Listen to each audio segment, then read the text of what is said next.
బయట తీసుకుందామంటేనేమో పికిల్స్‌కి 1500, 1400 లేదనంటే ఇంకా ఎన్నో పెట్టాల్సొస్తుంది. అలాగే ఇంట్లో చేసుకుంటే అందరం తినొచ్చు కదా అనేసైతే ఇప్పుడు ఫిష్ పికిల్ అయితే ప్రిపేర్ చేస్తున్నామన్నమాట.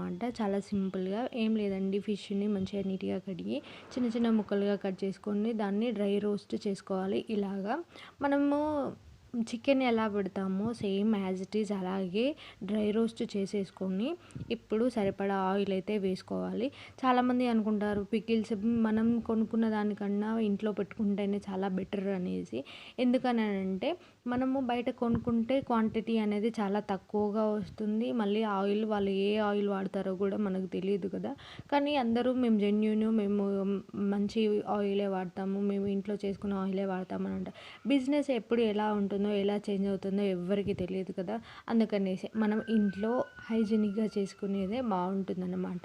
నేనైతే బయట ఫుడ్ కంటే ఇంట్లో చేసుకునే ఫుడ్‌కే ఎక్కువ ప్రిఫరెన్స్ ఇస్తాను. మరి మీరు ఎలా ఉంటారో అనేది కూడా కామెంట్ చేయండి. ఇప్పుడైతే ప్రాసెస్ చెప్తాను. ఇప్పుడు మనం ఫిష్‌ని డ్రై రోస్ట్ చేసుకున్నాం కదా! ఇప్పుడు ఒక కడాయిలో ఇలా ఆయిల్ వేసుకొని ఫస్ట్ ఎండుమిరపకాయలు, జీలకర్ర వేసుకొని తర్వాత కొంచెం వెల్లుల్లి అయితే వేసుకోండి. ఈ వేసుకున్న దాన్నైతే కాస్త చల్లారనివ్వాలి. నేను ముందే ప్రాసెస్ చెప్పాను. దీని తర్వాత జరిగే ప్రాసెస్ కూడా నేను మీకు చూపిస్తూ ఉంటాను. ఫస్టు పోపు వేయడమే ఎందుకు చూపించానంటే ఆయిల్ వేడిగా ఉంటుంది కదా! మళ్ళీ అది చల్లారేసరికి టైం పడుతుందనేసి అయితే నేను ఫస్ట్ ఈ ఆయిల్‌ని చూపించాను. ఇప్పుడు మనము కొద్దిగా మెంతులు, జీలకర్ర, ఆవాలు వీటన్నిటిని మామూలుగా డ్రై రోస్ట్ చేసుకొని కొద్దిగా వేపేసుకొని దాన్ని ఇలా రోల్లో వేసి అయితే దంచుకోవాలి మెత్తగా. తర్వాత వెల్లుల్లిపాయలను కూడా ఇలా దంచుకోవాలి. లేదు మేము దంచుకోము, మేము మిక్సీ పడతామని అంటే అది మీ ఇష్టం. కానీ దంచిన దానికే ఎక్కువ టేస్ట్‌గా ఉంటుంది కదా! అంతెందుకు మనం వెనుకట అంటే మన అమ్మమ్మ వాళ్ళ కాలంలో వాళ్ళు అలాగే దంచి అంటే రోల్లో దంచి వేసిన వాటితోనే తిని ఉన్నారు కదా! ఇప్పటికీ వాళ్ళకున్న బలం అయితే మనకు లేదు. అందుకనేసి అయితే నేను రోల్లోనే చేసుకున్నాననమాట.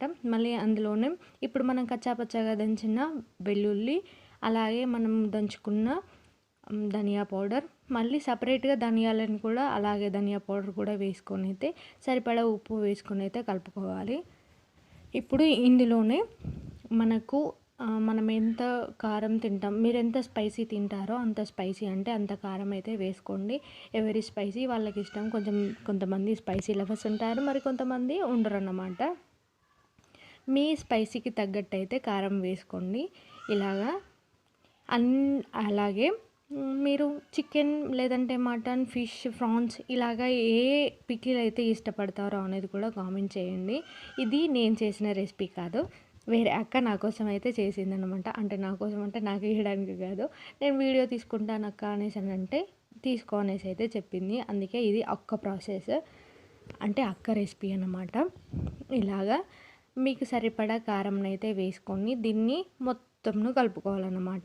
అది ఎలా కలపాలి అనేది కూడా ఇక్కడే ఒక చిన్న లాజిక్ ఉంటుంది. అంటే చిన్నగా ఒక ట్రిక్ ఉంటుందన్నమాట. మనము ఎంత బాగా కలిపితే ముక్కకి అంత బాగా పట్టుకొని టేస్ట్ అనేది అంత బాగా వస్తుందన్నమాట. చూసారా? ఇలా కలుపుకోవాలి. ఇలాగ కలిపితేనే ఆ ఫిష్ ముక్కకి, ఆ చేప ముక్కకి మొత్తం మనం వేసిన మసాలా అంతా దానికి పట్టేసి తినేటప్పుడు మాత్రం ఆసమ్ ఉంటుంది. ఒక్కసారి మీరు ఇలా ట్రై చేయండి. మనం కలిపే దాన్ని బట్టి మన టేస్ట్ ఉంటుంది. ఆ పికిల్ టేస్ట్ అనేది ఉంటుందన్నమాట. మన తక్కువ క్వాంటిటీయే కాబట్టి మేము చేత్తోనే కలుపుతున్నాము. మీకు కావాలనుకుంటే మీరు స్పూన్‌తోని కూడా కలుపుకోవచ్చు. చూసారా? వెల్లుల్లి కారం ఎలాగైతే స్మెల్ వస్తుందో ఆ స్మెల్ వస్తుందన్నమాట. ఆ స్మెల్ వచ్చినప్పుడే దీన్ని మనం పర్ఫెక్ట్‌గా కలుపుకున్నాం అనేసి అర్థం. ఇలాగ కలుపుకోవాలి. ఒక 2 మినిట్స్ మ్యాక్సిమం 2 మినిట్స్ కలిపితే చాలా సరిపోతుంది. ఆ ముక్కకి మనం వేసిన మసాలా అంతా పడుతుందన్నమాట. అలాగ పడితేనే మనకి పచ్చడి అనేది చాలా అంటే చాలా టేస్టీగా ఉంటుంది. ఇలా మొత్తం కలుపుకోవాలి. మనం వేసిన మసాలా అంతా కింద ఉండకుండా ముక్కకంతా పట్టేలాగా ఉంటే మనకి తినడానికి బాగుంటుందన్నమాట. టేస్టీగా ఉంటుంది. ముక్కకి కారం పడుతుంది, ఉప్పు పడుతుంది. అలా అయితే చాలా బాగుంటుంది. టేస్టీగా ఉంటుందన్నమాట.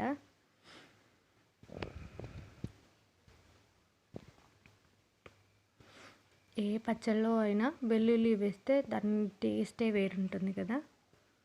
ఇప్పుడు కూడా అంతే.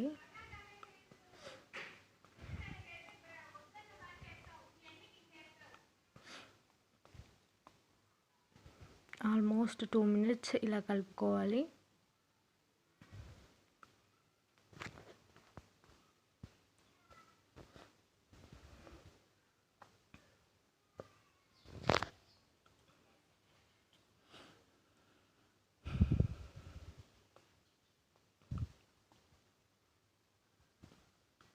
కింద చూసారా, కారం మొత్తం ముక్కకు పట్టేలాగా కలుపుకోవాలి. కింద మొత్తం కొంచెం కూడా కారం ఉండకుండా ముక్కకు మొత్తం పట్టేలా ఉంటే బాగుంటుంది. గ్రేవీ కూడా మంచిగా వస్తుంది అన్నమాట.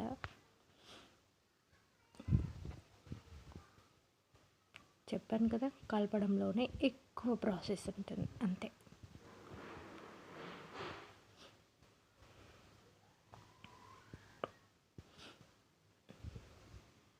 ఇప్పుడు మనం ఇలా కలుపుకున్న తర్వాత మనం ఇంతకుముందు పోపు వేసుకున్నాం కదా, ఆ ఆయిల్ అంతా చల్లారాక, గోరువెచ్చగా కూడా ఉండకూడదు, మొత్తం చల్లారిన తర్వాతనే ఆ పికిల్లోకి ఆ ఫిష్ ముక్కల్లోకి అయితే వేసుకోవాలి, లేదంటే పచ్చడి ఖరాబ్ అయిపోతుంది.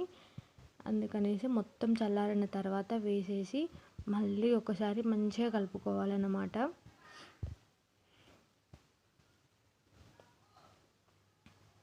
మొత్తం వేసేసుకొని మంచిగా కలుపుకోవాలి. ఆయిల్ అంతా ఇప్పుడు మనము పట్టించిన మసాలా అంతా ఆయిల్కి ఇలా పట్టేసుకొని టేస్ట్ బాగుంటుంది. మంచిగా కలుపుకోవాలి. అది మొత్తం చల్లారాకనే వేసుకోండి. ముక్క కొంచెం మునిగితే సరిపోతుంది. ఆయిల్ కూడా బాగా వేయాల్సిన అవసరం ఏం లేదు.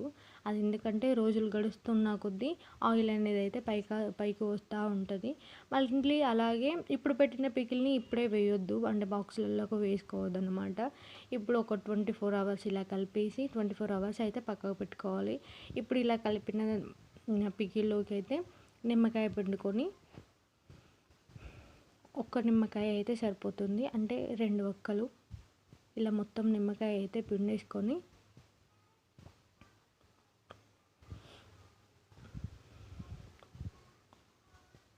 మొత్తం నిమ్మకాయ పిండుకొని మంచిగా మళ్ళీ ఒకసారి కలిపి పెట్టుకొని అంతే. ఇంకా వేడి వేడి అన్నంలోకి తింటే ఉంటుంది. అబ్బాబ్బాబ్బా, ఆ టేస్టే వేరే అబ్బా.